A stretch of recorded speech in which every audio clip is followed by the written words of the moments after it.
Hey you, welcome. Today we're going to talk about why more exercise just is not necessarily better. So I guess first I'm going to start kind of explain what I'm talking about, and then I'll get into the factors that play into this. And then I will suggest some recommendations for, different people depending on where you are. So definitely stick around for that. But we'll just start with kind of explaining what I'm talking about. So there is a certain level of exercise that is good for you. There's a certain level that might be too little, and there's a certain level that could be too much. And many people, especially first starting out, they do not think that there can be too much. They think more is better, more intense exercise, more intense dieting, more restriction, that all of that is better. And that's just not necessarily true. Your body, the perfect dose for you and your exercise and where you will see the most progress is dependent on what your body can recover from. And what your body can recover from varies from person to person. Okay, so our bodies can tolerate a lot more than what's good for you. And we all know this. There's so many people on extreme ends of everything. So yes, your body can tolerate a lot more. That just because your body can tolerate it doesn't mean it's the best thing for you. So yeah, we're just gonna kind of get into it. So there's a balance that you need to find whenever you're trying to figure out, okay, I just want to get started in this. I'm new to exercise. I have never exercised before, or I haven't exercised in many, many years. There are many things to take into consideration, not just I want to lose 50 pounds, so I need to be working out 4 times a week, super strict dieting, like all that stuff. Under nutrition, under calorie, all of that plays a role. So you have to figure out first all of the other stresses in your life, okay? There are 2 things to consider here. There is the psychological, the mental effects that overdoing it has on you, and more often than not, people will start how whenever you're going on if you've ever ran a race, whenever they hit the gun or whatever, you're so excited, your heart rate's all pumped up, and you just take off running like so fast, and then by the time you're a little bit, a few minutes have passed by, you're like, man, I should have paced myself because this is, I got 2 miles to go. So that's the same thing. You don't want to come out of the gate hot.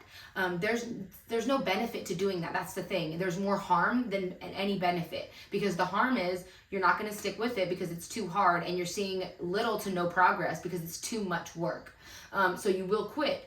And then number 2, you're working way harder than is necessary. And unless you're like a fitness professional, a fitness fanatic, you just love spending all your time in the gym, that's not who I'm talking to. I'm talking about every day, just like working people who want to lose, maybe like 30, 40, 50 pounds and just kind of been overweight their whole life, have never been fit. Like, that's what I'm talking to. You can't come out of the gate hot. You're not going to get anything more or faster by doing that. You're actually going to slow down your progress, and you are going to increase your risk of quitting drastically. I don't know if I said that word right. But so you first have to figure out, okay, what are my stressors in life right now? So there's the mental one, like I already said, and then there's the physical, okay? So they go hand in hand. It's not just physical. How much can my body take? You can't separate the 2, okay? Stress on the body is stress on the body, whether it's from exercise, whether it's from your relationship, whether it's from friends, family, work is killing you, you have a toddler who won't sleep, so you're lacking sleep. There's just so many other factors that go into it, not just what can my body physically handle. You have to take both into consideration. So whenever you are trying to figure that out, you really need to be realistic with yourself. Take a step back and first ask yourself, when is the last time I exercised? Now, question number 1. And if it was like 3 months ago, cool. Now ask yourself, when is the last time I did something consistently for more than, 3-6 months? That's your next point. Okay. So then you're going to ask yourself, how stressful is my life right now? Am I getting enough sleep? Am I going to bed at a decent hour and waking up at a good time? Is someone out of town and I have to take on 2 people's roles right now? Is my marriage, am I going through a divorce? There's so many stressors that happen in life, just anything. Like, are you having car trouble? Are you having financial issues? Are you, mentally, spiritually, is something going on? There's just so many things to consider psychologically. But then we also have to take into consideration, how are your calories? Are you eating enough protein? Are you eating enough calories at all? Are you trying to restrict carbs? There's so many things that you need to take into consideration before you figure out how much exercise you need and can do. So those all are going to take a factor and a toll into how much work you can do. So you need to figure that out first. And if you're not able to get 8 hours of sleep, you're at the point where I just had a baby, I just had a newborn, like I'm not getting any sleep, then I would say, honestly, just walk right now and focus on getting your protein every day. If you're at a point where work is a little stressful, but you're getting good night's sleep, you eat pretty good, then you might be able to do, maybe 3 times a week, something like that. So it's just going to depend on so many different variables. And it's so important that we don't look at people on social media. And I do the same thing. I'm sharing my exercises from where I am right now, where I am in my stage of life. And over the last 6 weeks, I've actually had to go from 4 times a week to 3 times a week because I understand this principle. I was not getting enough sleep. My toddler transitioned to a new bed, and I was waking up at least once a night and then having really bad sleep because I can't sleep with him in our bed. I don't know. I've never been able to. So I was doing that for like 6 weeks, and I was still trying to push 4 times a week workouts. I was sluggish. I wasn't getting any stronger. I was annoyed. My mood, I can tell my mood was crabby. And I sat down and I thought, Kendra, your life has shifted right now. You're not getting the same amount of sleep. You're in a different season right now that we're going to have to change things up. So what I did was I just moved myself to 3 times a week. That because I'm not able to recover as quickly as I could if I was getting regularly full nights of sleep, right? So that's what you need to take into consideration. It's not just your calories. It's not just, how much time you have to go. There's so many things that need to be taken into consideration. And then we also need to remember that if you're at a level right now where you haven't worked out in maybe ever, or if you, have never done a consistent program for like 3 to 6 months at least, recently, maybe not like 15 years ago or something, we need to take all those things into consideration. And I know that we want things to happen faster, but doing more, you have a higher chance of it not happening at all, rather as doing less, you always have room for improvement. You can always see what your body can tolerate. If you're at a point right now where you're like, I feel pretty good, I think I can do 2 times a week, my life right now is pretty stress-free, blah, blah, blah. So cool, try that. And then if you find I'm getting pretty good progress, I feel pretty good, I'm not too sore, all my others, I'm able to hit my protein, I'm getting all these things done, my body's recovering pretty well, see if you can add a 3rd day. And then really, if you don't have to add any more than that. 2 to 3 times a week is more than enough if you have a proper program, obviously, to see strength gains, metabolism boosting, fat loss, all of that stuff. But the thing you have to also remember is that this is a very slow process. And I know when I say this is a slow process, okay, so does that mean if I do more, I'll get it faster? No, it doesn't mean that, unfortunately.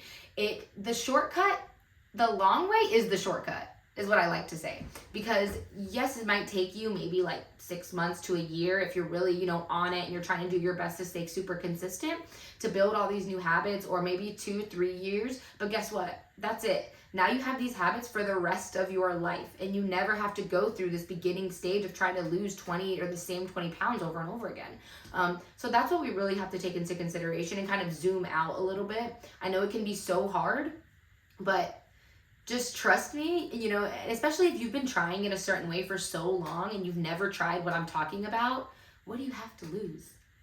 Nothing. Just try it. Trust me and try it, okay? So all of the different things that you need to take into consideration before you start your programming, okay? So more is not better. We know that. There's plenty of studies out there that show that. And what you can do has to directly correlate to what your body can adapt from. Period.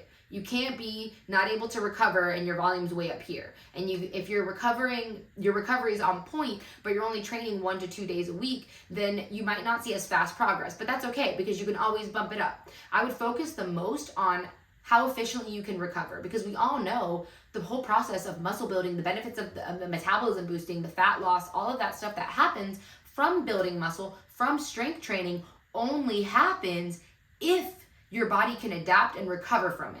If you're killing yourself in the gym and your body's not adapting and recovering from it, you're just spinning your wheels. You're not getting any stronger. Your metabolism's not getting any faster. You're not losing any fat. You are literally working so hard for such little progress. or no progress really. And I know it doesn't make sense. It's like, that doesn't even make any sense, but it is true, because the psychological effects that the stress has on your body, it causes things to shift for you. Your body's not able to regulate things regularly. You are not getting enough nutrients. You know, if you're not recovering properly, that means you're not feeding your body enough protein, enough good calories.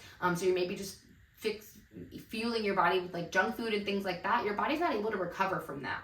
So I just want to really emphasize how important that part is. And more is just not better. And we have to stop looking at the extremes that we see. Like I said, you know, I share my exercises and workouts and things like that for the level I'm at right now, which is very different from the level I was whenever I started. So you can't just take someone's workout and want to say, oh, I want to look like them, so let me just start doing what they're doing. They work out 4 times a week. They walk every day. They do this, they do that. It's too much.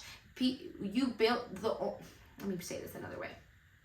The most successful people at this are people that habit stacked. You have one habit, you build on that to another habit, and then you have another habit. And then by the time you're done, you have all of these new rituals and behaviors that aren't even necessarily habits anymore. They're just a part of how you are and how you move through life.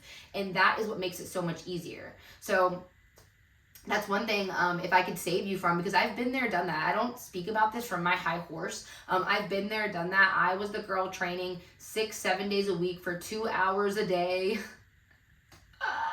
You know what I mean? Like, I was literally killing myself doing so much. And yeah, I looked decently fit, you know, but the balance I had in life wasn't there. And now I'm stronger, fitter, leaner, and I have the best relationship with training and exercise that I've ever had. I work out 3 times a week right now, 4 times. I walk every day. Like, it's just totally different from what my life used to be.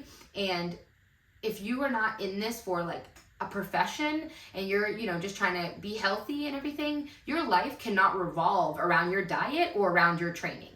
That is completely unrealistic, and that is not any way to live your life. Your exercise should enhance your life, not take away from your life. And that's where I just can't stress enough. Just please, more is not better. You need to find the amount of exercise that your body can tolerate and recover from. And then honestly, go a little below that. I'd rather you go a little below that than go above it. Because if you go a little below that, guess what? You're still going to see progress. It might be a little slower, but you're still going to see some progress. If you go above that, you're not going to see any progress. So, you know what I'm saying? All right, I want to make sure I covered everything because you know I get to rambling. Yeah, and you know, the last couple of things, I guess the goal of exercise should not be to burn calories. You know, we don't, and that's another trap that we get into where more is better because I need to burn more calories, burn. If you change your mindset of my fat loss is going to come from my nutrition, period, end of story. You can't outdo that. So if you go into it with that mindset and you say, okay, this exercise is actually just to build strength. I'm not trying to get through it as quickly as possible. I'm not trying to superset everything. I'm not trying to do circuits so I can sweat and burn more calories. I'm here to strength train properly, and that is to build muscle. And whenever you build muscle, you will speed up your metabolism and you will make fat loss 1,000 times easier, okay?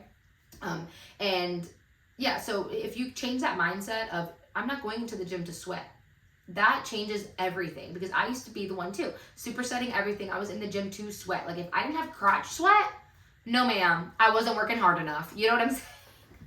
So it's just, more is not better. I cannot emphasize this enough. It's not just me. There's tons of things out there, studies, like actually peer-reviewed studies that you can search, and this information is out there. And also the last thing I want to say is, if you are completely beginner, you've never done anything, like I've already said, for like 3 to 6 months consistently ever in your life, almost anything will work. So why would you choose to work harder? 1 day a week of working out, a tweak, maybe you have one Coke a day instead of 5, you know what I mean? That, and don't change anything else. Having 1 soda a day instead of 5 and going 1 time a week to the gym, if you're a complete beginner, will change things for you, and you will see progress in the right direction. So what would be the point of trying to do all of these things and go so extreme? There actually is no point, and you do yourself so much more harm that way. You are not going to get there faster. You're actually not going to get there at all. So starting slower is the best way. And yeah, I think that's it before I just keep on rambling. If you have any questions though, or if I missed anything, just please comment below or send me an email. Okay, I'll see you later. Bye.